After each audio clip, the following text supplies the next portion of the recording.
বেলা হয়ে গেল গা খেতে জানা গে খেতে মেলা ঘাস হয়েছে খেতা নিরাই থেকে গে পাচন দাজে কোনো থইছে মানার মাও ও মানার মাও কি কইন মরার বরে মরেও না বাইরে বাইরে হচ্ছে পাচনটা কোনো থইছ মরার বরে 500 টাকা বিছাবে না আমার বিছে দেন নাকি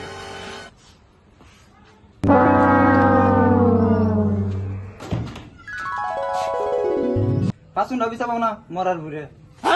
শালি তুই রাছু দাস তাতে রায় পাচন বিষয় দে খেতে মেলা ঘাস হয়েছে মরার বরে 500 মাংস দেয় না ওই যে 500 গুঞ্জা তুই শুনি যে শালি জানাস না আমি বুই রইছি পাচন পাচন গনু থস আমি ভিজাই ভাই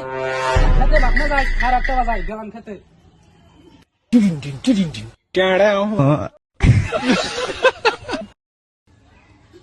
গাম ছাড়া কোনো থিস গাম ছাড়া নিয়ে আয় যা বরে আমি জানি তুই গামছা চাবি গামছা নিতে দিছ না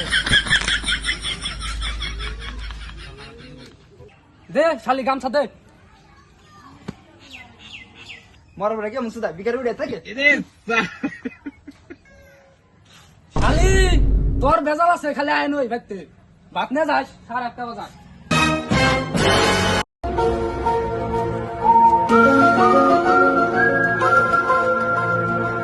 আমাদের ক্ষেতটা কি সুন্দর হয়েছে নিরাই দিছে ক্ষেত আর আমার ডাক লাগলে নিরাম নাকি শালিরে ভাত না বার করলেও নেহে না নিরাই শালি আজকে তুমি ভাত না নেহে শালির আজকে খবর আছে একটা নিরাই শেষ দিতে নাকবো পট করে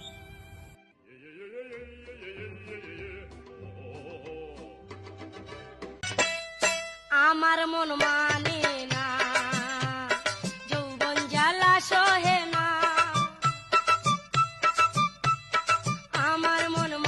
দেখছেন কত দাম ধরে খেত নিরাইতেছি শালির খবর নাই সাড়ে 8টা বাজে ভাত নেবার গেছি এখন 12টা বাজে তাও শালি হন রাখে নাই আজকে খালি বাইতে যায় নাই শালির আজকে বিঘার মেরে দেবো তাইরা শালি খালি সারাদিন খাবো আর মোবাইল দেখবো এটা কামের কথা কইলে শালি খালি দেশাং দেশাং শুধাবো কি কম আর শালির কথা খেত নিরামই না বাইতে যায় নই শালির বিঘার মেরে দেবো আজকে শালির আজকে ভাত নেবে না শালির আজকে বাইতে যায় একবারে কি যে করুম আমি